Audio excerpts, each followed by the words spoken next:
Pasal mertelakeun kawasa-kawasana dina salat.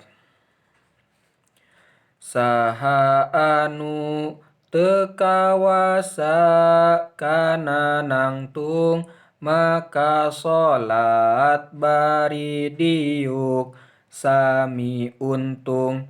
Lamun teu kawasa diuk maka salat bari ngedeng nyangigir nyang hareup kiblat.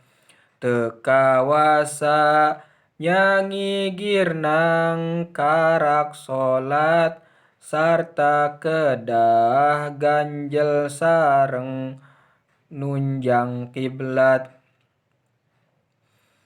Apes keneh maka salat ku isyarah sareng niat masing lempeng dina manah.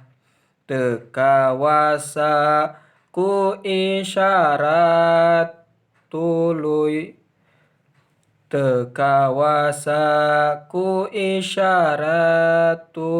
jalankeun rukun salat dina hate dijentrekeun.